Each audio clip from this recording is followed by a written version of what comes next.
പ്രിയ കൂട്ടുകാരെ, അക്ഷരവീട് എന്ന മലയാളം ക്ലാസ്സിലേക്ക് എല്ലാവർക്കും സ്വാഗതം. ഇന്ന് നമ്മൾ പരിചയപ്പെടുന്നത് സ്മാരകം എന്ന പാഠഭാഗമാണ്. പാഠഭാഗത്തിന് കൊടുത്തിരിക്കുന്ന ലിങ്ക് വായിക്കാം.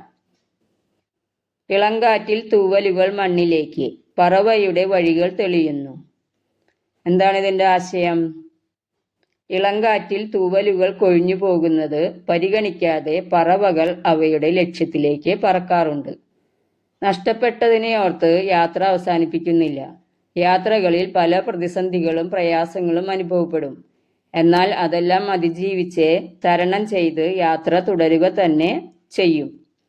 യാത്രകളിലൂടെ ലഭിക്കുന്ന അനുഭവങ്ങളെല്ലാം ജീവിത പാഠങ്ങളായി മാറി നമുക്ക് വെളിച്ചം നൽകും. യാത്രകൾ അനുഭവവും അറിവും അനുഭൂതിയും പ്രദാനം ചെയ്യുന്നവയാണ്.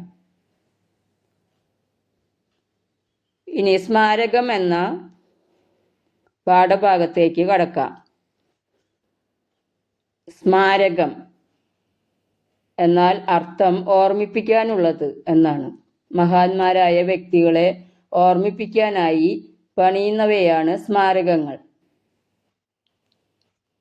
അപ്പൂപ്പൻ താടിയും ഒരു സ്മാരകമായിട്ടാണ് കവി കാണുന്നത്. വീരാൻകുട്ടിയുടെ സ്മാരകം എന്ന കവിത അപ്പൂപ്പൻ താടിയുടെ പറക്കത്തെ അല്ലെങ്കിൽ പറക്കലിനെ കുറിച്ചാണ് പറയുന്നത്. വലിയ വലിയ പ്രതീക്ഷകളുടെ ഭാരമില്ലാതെ വിത്തിനെയും മടിയിൽ വെച്ച് അത് പറക്കുന്നു.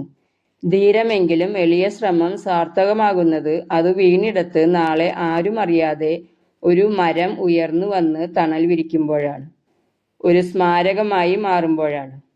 തങ്ങളുടെ യഥാർത്ഥ ശക്തിയെയും കഴിവിനെയും സ്വയം തിരിച്ചറിഞ്ഞ് സ്വന്തം വഴികൾ കണ്ടെത്തി മുന്നോട്ടു പോകുന്നവർക്ക് കാലത്തെയും അതിജീവിച്ച് മുന്നോട്ടു പോകാൻ കഴിയുമെന്ന ജീവിത പാഠമാണ് അപ്പൂപ്പൻ താടിയുടെ ജീവിതയാത്ര നമ്മെ ഓർമ്മിപ്പിക്കുന്നത്. കവിതാഭാഗം നോക്കാം. അപ്പൂപ്പൻ താടിയുടെ പറക്കത്തെ വിനീതമായ ഒരു ശ്രമമായി കാണണം. ചിറകുകളില്ല, ദേശാന്തരം വിധിച്ചിട്ടില്ല, ആകാശവും സ്വന്തമല്ല, എന്നിട്ടും അത് പറക്കുന്നു. കുഞ്ഞിനെ എന്ന പോലെ വിത്തിനെ മടിയിൽ വെച്ച്. പ്രകൃതിയിൽ നിന്നുള്ള കൗതുകങ്ങളും കാഴ്ചകളും ബിംബങ്ങളും, ബിംബം എന്ന് പറഞ്ഞാൽ ഒന്നിന്റെ സ്ഥാനത്ത് മറ്റൊന്നിന് കൽപ്പിക്കുന്നത്, അനുഭവങ്ങളും അതിസൂക്ഷ്മമായി അവതരിപ്പിക്കുന്ന കവിയാണ് വീരാൻകുട്ടി. അത്തരം ഒരു കവിതയാണ് സ്മാരകം എന്ന കവിതയും. അതിൽ അപ്പൂപ്പൻ താടിയെയാണ് ഒരു ബിംബമായിട്ട് കവി സങ്കല്പിക്കുന്നത്. അപ്പൂപ്പൻ താടിയുടെ പറക്കത്തെയാണ് ഇവിടെ പ്രമേയമായി സ്വീകരിച്ചിട്ടുള്ളത്. അപ്പൂപ്പൻ താടിക്ക് ചിറകുകളില്ല, ദേശാന്തര യാത്രകൾ വിധിച്ചിട്ടില്ല. അപ്പൂപ്പൻ താടിക്ക് സ്വന്തമായ ഒരു ആകാശമില്ല, എന്നിട്ടും അത് താനായി നിലനിൽക്കാൻ പോകുന്ന തൻ്റെ വിത്തിനെയും പേറിക്കൊണ്ട് കരുതലോടെ പറക്കുന്നു. പക്ഷികളെ പോലെ അപ്പൂപ്പൻ താടിക്ക് ചിറകുകളില്ല, അപ്പൂപ്പൻ താടിക്ക് ദേശാന്തര യാത്രകളില്ല, അതുപോലെ തന്നെ അപ്പൂപ്പൻ താടിക്ക് സ്വന്തമായി ഒരു ആകാശമില്ല. എന്നാലും അത് ഒരു അമ്മ കുഞ്ഞിനെ എന്ന പോലെ വിത്തിനെയും മടിയിൽ വെച്ച് പറക്കുന്നു എന്നാണ് കവി പറയുന്നത്. സാധാരണയായി പറക്കുന്നവയ്ക്കുണ്ടാകുന്ന വലിയ ലോകങ്ങളുടെ സാധ്യതകളില്ലാത്തതുകൊണ്ടാണ് അപ്പൂപ്പൻ താടിയുടെ ഈ പറക്കൽ വിനീതമായ ഒരു ശ്രമമായിട്ട് അവതരിപ്പിക്കുന്നത്. ചിറക്, ആകാശം, ദേശാന്തരം എന്നിവയെല്ലാം പറക്കുന്നവയുടെ സാധ്യതകളും സ്വാതന്ത്ര്യവും കുറിക്കുന്നു. ഒരു കാലത്ത് താൻ ഇല്ലാതാവുമ്പോൾ താനായി മാറാൻ സാധ്യതയുള്ള വിത്തിനെയും വഹിച്ചുകൊണ്ടാണ് അപ്പൂപ്പൻ താടിയുടെ പറക്കൽ.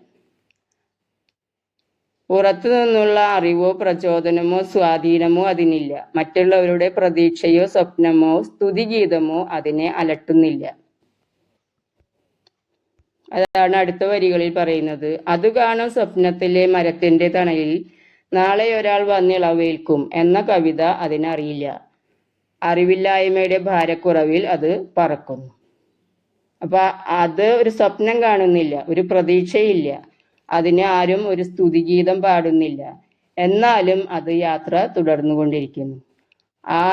അതിൻ്റെ സ്വപ്നത്തിലെ മരത്തിന്റെ തണലിൽ നാളെ ഒരാൾ വന്ന് ഇളവേൽക്കും, തണലേൽക്കും എന്നുള്ള ചിന്ത ആ അപ്പൂപ്പൻ താടിക്കില്ല. അറിവില്ലായ്മയുടെ ഭാരക്കുറവിൽ അത് പറക്കുന്നു. അറിവില്ലായ്മയുടെ ഭാരക്കുറവ് എന്ന പ്രയോഗം കൊണ്ട് എന്താണ് ഉദ്ദേശിക്കുന്നത്? അപ്പൂപ്പൻ താടിയെ വലിയ പ്രതീക്ഷകളോ സ്വപ്നങ്ങളോ അറിവുകളുടെ ഭാരമോ അലട്ടുന്നില്ല. ജീവിക്കുന്ന കാലത്ത് നമ്മെക്കുറിച്ച് മറ്റുള്ളവർക്ക് ഏറെ പ്രതീക്ഷകളും സ്വപ്നങ്ങളും ഉണ്ടാകും. അത് നമ്മളിലേക്ക് അടിച്ചേൽപ്പിക്കുന്ന പോലെ അവർ നമ്മളിലേക്ക് പകർന്നുകൊണ്ടിരിക്കും. അതിനനുസരിച്ചാണ് ഓരോ കുട്ടിയും ആ പ്രതീക്ഷയ്ക്കനുസരിച്ച് വളരാനാണ് ശ്രമിച്ചുകൊണ്ടിരിക്കുക. പക്ഷെ ഇവിടെ അപ്പൂപ്പൻ താടിക്ക് അങ്ങനെ ഒരു പ്രതീക്ഷയും സ്വപ്നങ്ങളൊന്നുമില്ല എന്നതുകൊണ്ട് അത് അറിവില്ലായ്മയുടെ ഭാരക്കുറവിൽ അത് പറന്നുകൊണ്ടിരിക്കുകയാണ്. അതിനെ പക്ഷി എന്ന് വിളിക്കാതിരിക്കാൻ നാം കാണിക്കുന്ന കരുണയിൽ അത് കുറച്ചുകൂടി ദൂരം പോയേക്കും. ധീരമെങ്കിലും എളിയ അതിന്റെ ശ്രമം വീണു പോകുന്നിടത്ത് സ്മാരകമായി ഉയർന്നു വന്നേക്കും. ആരും അറിയാതെ നാളെ ഒരു മരം. അപ്പൂപ്പൻ താടിയെ പക്ഷി എന്ന് വിളിക്കാത്തത് നാം അതിനോട് കാണിക്കുന്ന വലിയൊരു കരുണയാണെന്നും ഈ ദയവിൽ നിന്ന് അതിന് കുറച്ചുകൂടി ദൂരം പറക്കാൻ സാധിക്കുമെന്നും കവി പറയുന്നു.